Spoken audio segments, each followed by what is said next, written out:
Hey everybody, it's Charlie from Daily Motor, and ever since I drove the new Kia K4 sedan back on the launch event last year, might have even been end of 2024 at this point, I knew this was a heavy hitter for this segment of vehicle.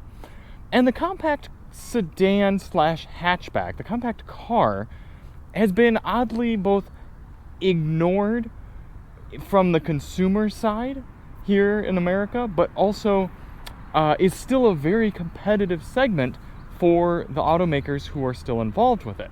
So you've got some brands like Ford and Chevrolet and Dodge who have entirely gotten out of the compact game, but you have players like Kia, Hyundai, Honda, Toyota, Nissan, and Volkswagen still playing hard. I would argue Volkswagen comes with an asterisk because they got rid of the standard Golf, which is a big shame because I loved the Golf, but you do still get the Jetta, so that's something. And these brands understand that the compact car is a gateway vehicle. Sure, these might not be making huge profit margins like the crossovers and the trucks and the body-on-frame SUVs, but you get one of these cars when you're younger or when you're single, you don't have kids, something like that, and when you grow comfortable with the vehicle and it treats you well and you enjoy it, then when you have more funds and more of a life reason to get a larger vehicle, you're more likely to stick with that brand and spend larger dollars on something that is larger. So I appreciate that what Kia has done with the K4 is made it a mature and full-fledged offering that doesn't break the bank.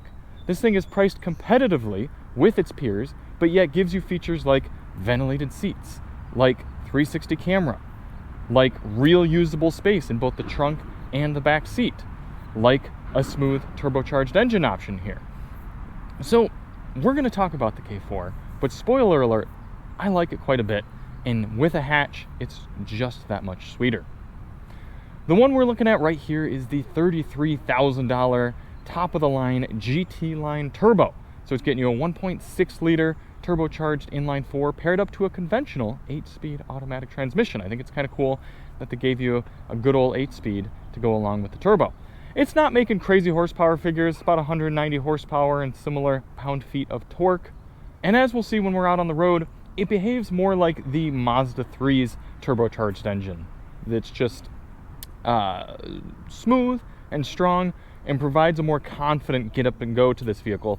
It's less like a Civic Si that's happier to rev out and a little more lively with that turbo motor. No, this is just more power than you get with the naturally aspirated 2-liter, which makes about 145-ish horsepower. And the other thing is that standard powertrain does get an IVT, intelligent variable transmission, which is just a CVT with a chain rather than a belt. I actually don't mind that powertrain. I like it quite a bit. It's fine. It gets the job done. We drove it in the sedan. It's plenty good. But if you're buying this vehicle as a nice car alternative to a crossover, this is probably the engine you're going to want to get. Just taking a little bit of a look around here, you pop it open, you get a nice manual lift gate here, and then you get classic hatchback proportions and storage back here. It's not like the Mazda 3 that's all sloped off and limited in its cargo capabilities. And I would argue, despite this not being remarkably boxy, the proportions make it look borderline wagonish. In fact, one of my buddies texted me after he saw me in it earlier this week and said, "Is that a Kia wagon?" I said, "No, it's technically a hatchback, but I can see why you would kind of think it's a wagon because it really does have those long, sleek proportions." If we fold down the seats here, you see you get a pretty flat load surface that goes pretty far in there. You could probably get away with sleeping back here if you really needed to. Lay down. You get a spare tire. Right lane hog's going to love to see that. You get tie down points. You get grocery bag holder hooks. You got a big old subwoofer here for the 8-speaker Harman Kardon audio system. We have a separate review to that linked below. We also have a separate review of the fuel economy on the highway for this Kia K4. So if you're curious about that, check the link below as well. But it's a nice cargo area. Pretty low load surface. Lower thigh for me at 5'10", and then it goes down even lower, so you should be able to get a good amount of stuff in there. And then coming on into the back seat here, we get a shout out to the video sponsor Lasfit. Now with the sedan and soon to be the hatchback, you can get a cargo mat from Lasfit as well, but The hatchback products are coming here soon, and you can see we still get the nicely fitting cargo liner here that fits in both the sedan and the hatch. TPU 3D measured, very nicely cut out here so that if you live in an area that gets mud, slush, a lot of rain, something like that, people who are getting in the back, they're not going to get that mud and slush all up on your carpet. It's going to be nice and walled in and trayed, even way up here under the seats and even over the hump here for the middle. So you can pull these out, spray them off, get all the mud and gunk out of there. Same goes for the front. You can see it's fitting a little bit more strangely here just because it hasn't fully decompressed out of the box. Also, this for the sedan is where the cutout would go for the fuel door, somebody pointed out in the earlier comments, whereas the hatch for some reason doesn't have a fuel door button. Maybe it's just the lower trims too, I don't know. But either way, no fuel door and trunk door right there. Oh, that's it. That would make sense. The trunk door, actually, to pop open the trunk would be right there on the sedan. But either way, the last fit mats go well under the pedals, lock in nicely. I could get you a good deal, 18% off on mats from Last Fit's website if you use the link below and the code Daily Motor, not only for a Kia K4, but for all sorts of vehicles. So check the link below. Big shout out to Last Fit for sponsoring this video. And also, as we get into the back seat here, we start to see this optional dark red color combo. I really appreciate this on this imitation leather. It really adds a nice classy pop to the interior here on the K4. It doesn't overwhelm the interior, but really for just like $250 or $300 in the build configurator, it adds a wow factor in this cabin. You get a nice flip down armrest, and take a look at this room here. I'm 5'10". I've got headroom in the back, I've got foot room and knee room. This seat is set for my driving position as well. I even had my rear facing infant car seat, the Duna stroller, so pretty large rear facing car seat, and Alyssa was able to fit up front, no problem there. Car seat fit in here. You've got air vents in this top GT line model, as well as power points right there, 2 USB-Cs. So love seeing both of those. And little bonus for me, handles on all outboard seats. Then coming into the front, we see a very well laid out interior, and that's gonna be one of my pros. Well, spoiler alert as we come forward, but no piano black plastics, very nicely laid out interior with physical controls on the steering wheel, physical controls up front here, a decent to use screen. And look at this, this is a 32-ounce metal water bottle. You can have all of this center space if you don't have any water bottles in here, but you pop that open, get the ability to store that, storage there, wireless device charger with good grippage and little walls to kind of keep your device tucked in there, some USB-C ports. It's a well thought out interior, and I think y'all are gonna like it. But that doesn't mean I wasn't able to come up with a few cons. And for vehicles like this that overall are quite good, the cons are more improvement points, things that Kia could improve upon for the facelift or even model year over model year. Just something to consider. Some people it's going to be a non-issue, some people that would bother them a little bit. But points that I've been able to come out in order to fully flesh out this list. And the first one, you got a sunroof, but it's a power operated shade. Now, I was in a $70,000 Hyundai Ioniq 9 recently, and it had a manually operated shade. And I actually said I appreciated that because it keeps weight down up top, it keeps complexity down, cost down, and it's honestly faster. You can just get in, go boop, okay, sunshade's open, boop, sunshade's closed. This is an even smaller car, so it's not a big reach at all to get up here, and yet you added the weight up high where it's affecting the center of gravity, and the cost, and the complexity, and the delay of having to have a sunshade here that requires the car to be on and then come open. Really? In a $33,000 car, you think that is a good place to be spending money? Me personally, I don't. I would just like to have a manual shade. Now, I bet you in the lower trims you do get that. Next con, the shifter. Again, some people are going to appreciate having a big old prinder right here. It's not a prindle, there's no L, it's just a prind, actually. Big old shifter. But I think of the vehicles that don't have shifters right here in the middle and how much more space there is to put stuff. I mean, this is a compact car, so it's not like you're going to be loading it up with kids' snacks and books and road trip materials quite as much as you would with a larger vehicle. But think about if they had built kind of buttons up into here or used one of these column shifters that sticks out down below like Hyundai is doing. That means you'd get all of this extra area for space, and they could put I mean, there's no drive line going back here, so that means they could put something under here and even more storage. I mean, you could really get even more creative if you didn't have this big shifter right here. I get it. Some people are going to like this, but for me personally, give me more usable space. I am in the small minority, I think, that actually appreciates button shifters. I know Lincoln did it and GM has done it and people have thrown fits, but how hard is it? It's just all electronic anyway. When you move this, you're just telling a computer to do something. So just give me buttons. Next con, this one might be a little bit more impactful for those of you who are larger. It's the seating position. Right now the seat's as low as it can go, and at 5'10", I have this much room up to the ceiling. So that means probably 2 inches or so. So if I were just another 2 inch taller in my torso, my head would be brushing against the top. And not only that, but I feel like I want to go lower. Usually in a car, something like this, smaller, I like to be almost flat. So my feet are kind of pushing straight out. And I still have quite a bit of bend in my legs. It's just a bit strange. I feel like I should be able to go that much lower in this car. For the next con, we start up the 1.6 liter and talk about it, because you've got the 2 liter naturally aspirated engine option. That's base. And you got this 1.6 turbo. However, no hybridization. And some people are gonna say, hey, that's totally fine. I don't want added cost and complexity to my vehicle.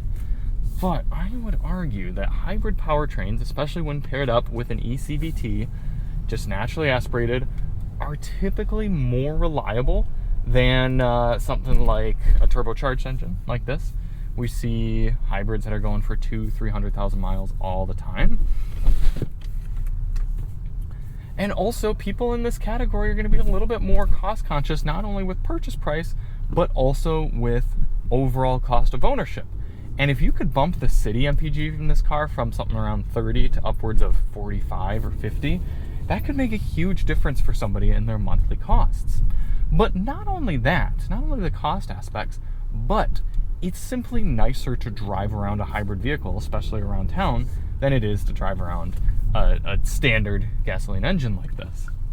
Come up to a stop, and this one doesn't even have any automatic stop start. I don't know if the base engine does or not, but automatic stop start is something that's not as big of a deal when you have a hybrid, because you have the strong hybrid battery running the motor or generator, however it starts up the engine, and it kind of makes sense to be able to shut the engine off as you're coming up to a stoplight, just run on battery alone. And the thing is, this car is closely designed with corporate cousin Hyundai for the Elantra, and the Elantra has a quite good hybrid powertrain in it. So it's a bit of a shame that here in the K4, you don't get that. And that does tie in with my next con of fuel economy. These are fine engines here in the K4. They work. They're not exciting, but they're not awful. They're not super slow or anything like that. However, they're not impressive when it comes to fuel economy. We got something, I think it was 35 mpg cruising on the highway with this one, which means you might see 36 or 37 with the base engine. Compared to something like the Volkswagen Jetta that's getting around 50 mpg on the highway, or compared to something like the Corolla or the Civic, which are comfortably in the 40s, and if you get the hybrid, comfortably in the 40s in all driving. Again, not a deal breaker, and you might save a little money by Kia not developing some fancy technology for fuel economy in this engine, but it would still be nice if you're buying a car that's this small and light. It'd be nice to be getting a little bit better fuel economy. Coming back here static for my pros, and the first one, I mean, just look at it. It's cool. It really is. Now, I understand the styling is a bit aggressive, and my wife Alyssa pointed out that she probably wouldn't be interested in this car because it's a little too masculine. It's a little too, look at me. And I get that. Kia's design language has been very sharp lately. Got a lot of these big LEDs doing a whole bunch of work in the front end. But you gotta admit, it's a huge statement from the Forte that came before this. Much softer, much more approachable, much more benign. But love it or hate it, the K4 gets attention. I mean, again, the fact that my buddy texted me, and he's not a huge car guy, but he actually drives Audis. He has an Audi Q5 and an S4 and a Toyota Tundra. And he texted me and asked about this Kia. I mean, that's telling you something, right? That this thing is getting attention. And I fully agree with them. It's striking. It's cool. It's a car that you could come out to and go, that's my Kia K4 right there. I appreciate that.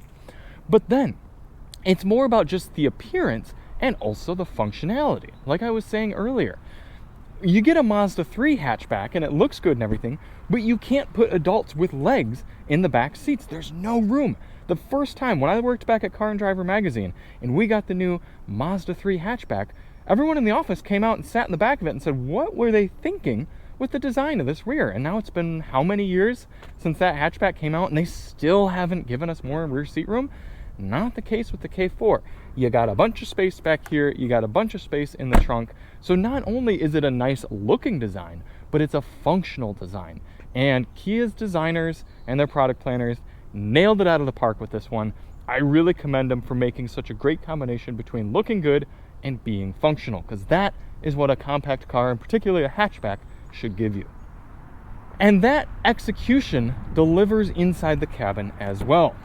Again, a beautiful blend of styling and functionality. I already alluded to it there at the beginning of the video, but aside from the minor complaint about the the big shifter right here, there's so much space inside this cabin. And throughout my week, I've been able to hop in here, whether I've got my daughter, my wife, all three, just me, whether I'm filming or just driving casual, doesn't matter.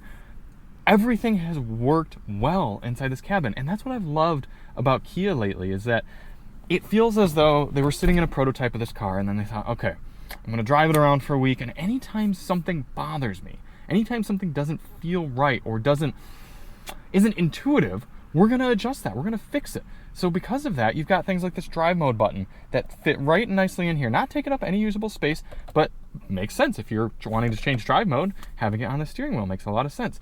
And then these fantastic physical controls.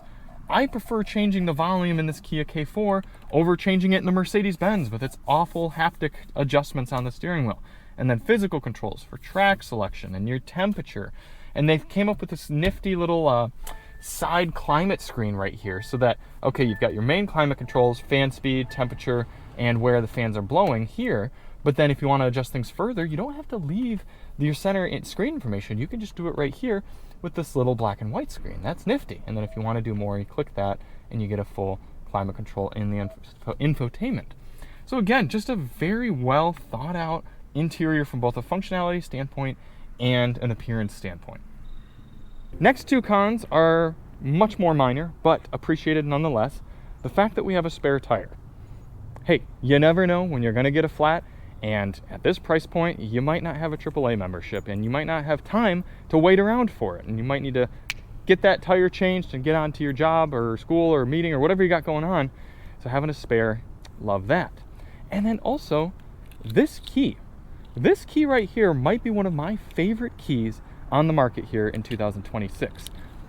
First of all, it feels nice in the hand. It's got this soft, kind of borderline rubbery matte material and finish along the sides.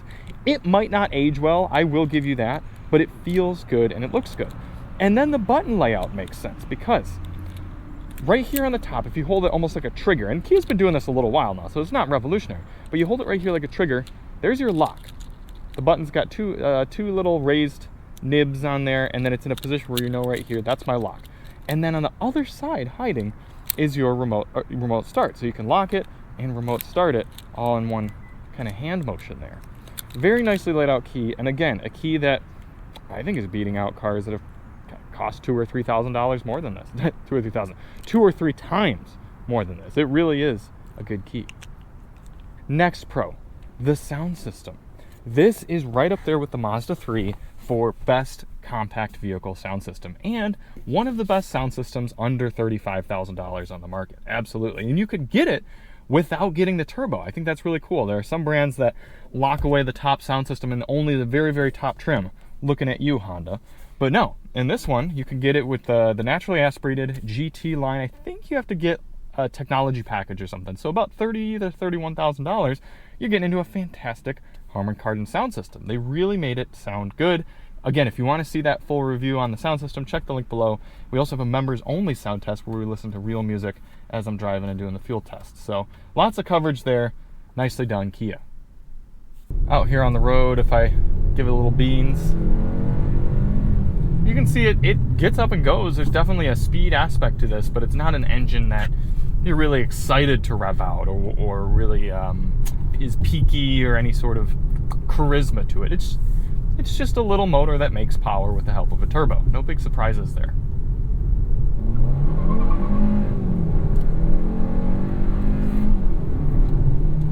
See, it just does it. And you got paddle shifters and, you know, manual shifting ability and everything, but it's not a sporty powertrain. It just isn't. So if you're somebody coming off of a previous Forte GT, this is not a direct replacement for that by any means. It's definitely more of that kind of refined performance like the Mazda 3 Turbo. And I go back and forth on that. I liked the Kia K4 GT. I really did. I thought that was a performance bargain. However, Kia didn't market it very well, and it didn't sell super well. I think if Kia did a better job at their performance line marketing and had a better name than just GT, then people would have perhaps known it existed a little bit better. I mean, you've got other performance lines like Ford had ST, and they had SVT, and then they had ST, and then Hyundai has N and N line, and what else? Chevy had SS there for things like their Cobalt SS. So if Kia had something like the Kia K4 KRT or something like that, then you would have been like, ooh, okay, KRT, that sounds like Kia Racing Team or something like that, or Kia Racing Technology. I'm interested in that. But you just hear Kia K4 GT, and you're like, okay, is that just like the Elantra GT, which was only a hatchback, had nothing to do with performance? Or I don't know. GT is one of the most overused acronyms in the car world, so I understand why Kia K4 GT didn't sell super well. And again, I also think it kind of makes sense with how Kia is trying to sort of distance themselves from Hyundai. Hyundai's trying to be a little bit more of the youthful brand, a little bit more of the kind of new money, look at me, like have fun, be sporty, be a little bit more loud and brash. Kia's trying to be a little bit more classy. Kia's a little bit more, think Kia Telluride of okay, we made it and we're being a little bit more refined about it. And that's where the powertrain makes sense in this K4 hatch as well. But before we wrap up, we do need to put the Kia K4 hatchback on the Daily Motor Leaderboard. Current leaders of the Daily Motor Leaderboard: Hyundai Ioniq 9, Subaru Outback, and Subaru Crosstrek. And we also did review the Sentra at the beginning of the year. This is a no-brainer. At $33,000 for all this, heck yeah, Kia K4, you are up in the top. And I'm going to be fully honest with you. Much like the Hyundai Santa Fe that we drove at the beginning of the year in 2024, this might not get beat out for the entire year.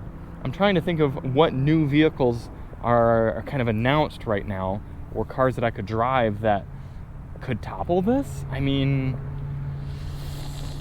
I'm trying to think of what I've been excited about. I mean, Tesla Model 3, I plan on getting into one of those. That'll definitely be up there, but the Kia K4, it's cheaper, it's not electric, so it's going to appeal to more buyers. It's more practical being a hatchback.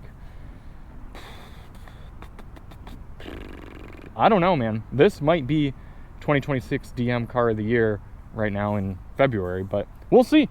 We'll see. But thank you all so much for watching. If you do want to see more on the K4 GT, check the link below. We've got first drive coverage of the sedan and the other videos that I've mentioned before here on this hatchback. Big shout out to LasFit for sponsoring the videos, and we will see you on the next one. I'm Charlie from Daily Motor, and as always, drive on.